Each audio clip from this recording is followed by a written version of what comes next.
Moi, ce qui m'a intéressé au niveau des Gilets jaunes, c'est de voir l'illustration de cette mentalité égalitaire. Et elle est partout. Partout, partout, partout. Et de voir qu'au-delà de la pensée néfaste que ça peut représenter vis-à-vis de Dieu, c'est de voir les conséquences pratiques que pose l'égalité dans le combat politique. Quand on a affaire à des gens qui sont infiltrés, pervertis par cette maladie égalitariste et qui s'y attachent, c'est très incapacitant sur le plan politique. L'égalité, dans les faits, dans la politique, c'est incapacitant, c'est le chaos, la définition même du chaos.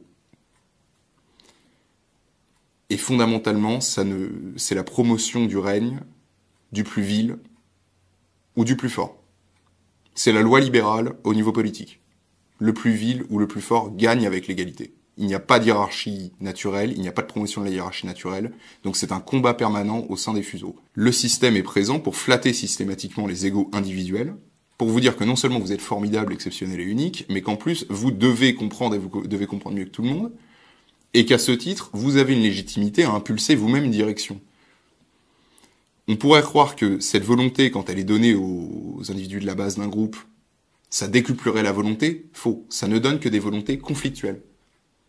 Quand la volonté supérieure n'est pas hiérarchisée, n'est pas ordonnée, ça donne des volontés multiples qui vont systématiquement les unes contre les autres. Et le système est très heureux de constater que les Français ont intériorisé cette pensée égalitariste et qu'elle va contre eux, parce qu'elle rend inefficace. Ceux qui connaissent un peu les ronds-points savent qu'il y a toujours eu une personne qui était là avant les autres.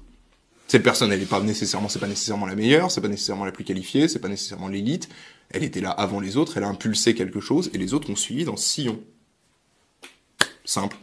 Une volonté crée un sillon, les autres volontés s'y regroupent. Concret. À partir du moment où on impose par l'idéologie l'égalité, tout s'effondre. On tombe dans des débats théoriques qui n'ont pas lieu d'être. C'est pas facile d'avoir un langage communicatif avec des gens qui sont issus de ce monde-là, d'autant plus qu'on n'a pas de vocabulaire en commun. Leur existence est désorganisée au même titre que la nôtre. On est tous pêcheurs. Oui, il y a des degrés quand même assez sévères chez certaines personnes, etc.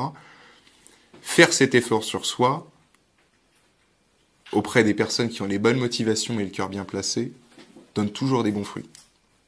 Il faut laisser le temps au temps, etc.